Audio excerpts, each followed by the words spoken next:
बंगळुरूतील doctor Kritika Reddy घटनेने सर्वांनाच मोठा धक्का बसला आहे। कृतिका स्किन स्पेशालिस्ट होती आणि तिचा पती महेंद्र रेड्डी जनरल सर्जन होता।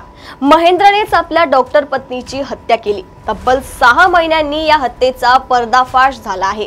24 मई 2024 रोजी कुटुंबियांच्या संमतीने या दोघांचं लग्न झालं होतं।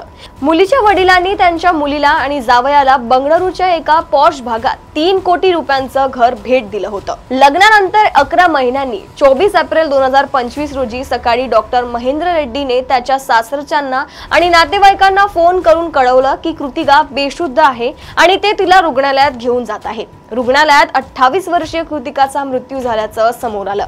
डॉक्टरांनी सांगितलं की ती झोपेतच तिचा मृत्यू झालाय। कृतिका गॅस्ट्रो, ब्लड प्रेशर आणि इतर हेल्थ कॉम्प्लिकेशन्सचा सामना करत होती। लहान वयात अचानक झालेल्या मृत्यूने सर्वांना धक्का बसला। रुग्णालयाने नियमानुसार स्थानिक पोलिसांना माहिती दिली। डॉक्टर महेंद्र रेड्डी आणि त्याच्या कुटुंबाने असा युक्तिवाद केला की कृतिका आजारी होती आणि तिचा मृत्यू नैसर्गिक होता। पोलिसांनी पोस्टमॉर्टम करण्याचा सल्ला दिला तेव्हा महेंद्रने सुरुवातीला आक्षेप घेतला। त्याच्या व्यवसायाचा हवाला देत त्याने तसं करण्यास नकार दिला। डॉक्टर महेंद्र रेड्डी म्हणाला की मी एक सर्जन आहे, मला माझ्या पत्नीची स्थिती माहित आहे, पोस्टमॉर्टमची गरज नाही। कृतिकाचे वडीलही शवविच्छेदनाची गरज नाही यावर सहमत होते, पण कृतिकाची मोठी बहीण ठाम राहिली। ती म्हणाली पोस्टमॉर्टम शिवाय सत्य कसं कळेल। सर्वांनी तिच्या आग्रहापुढे मान डोलवली।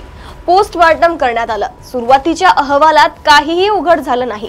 डॉक्टरांनी विसेरा जपून ठेवला। 6 महिन्यानंतर विसेरा रिपोर्ट आला। इथेच कथेला एक वळण मिळालं। रिपोर्टमध्ये प्रोपोफोल नावाच्या पदार्थाचे प्रमाण जास्त असल्याचं उघड झालं, जे भूल देण्यासाठी वापरलं जाणारं केमिकल होतं। स्पष्ट झालं की डॉक्टर कृतिकाला इंजेक्शनद्वारे भूल देण्यात आली होती आणि तीही जाणून बुजून।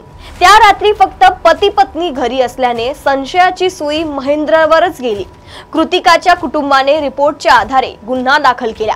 पोलिसांनी महेंद्रला अटक केली। पोलिसांच्या चौकशीत महेंद्र म्हणाला, लग्नानंतर काही महिन्यांनी मी कृतिकाला मारण्याचा निर्णय घेतला होता, पण मला माझ्यावर संशय येऊ द्यायचा नव्हता। 21 एप्रिल रोजी जेव्हा कृतिकाला पोटदुखी झाली तेव्हा त्याने एक छोटासा डोस दिला। 22 आणि 23 एप्रिल रोजी त्याने असंच केलं।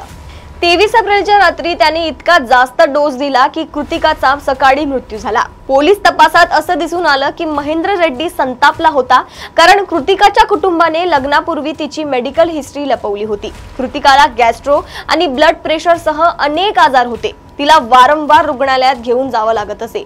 महेंद्रला आजारी महिलेशी लग्न केल्यामुळे फसवणूक झाल्यासारखं वाटलं। या रागाच्या भरात त्याने आपल्या पत्नीला मारण्याचा कट रचला। अशाच नवनवीन अपडेट्स व माहिती जाणून घेण्यासाठी बघत रहा देशोन्नती। नमस्कार।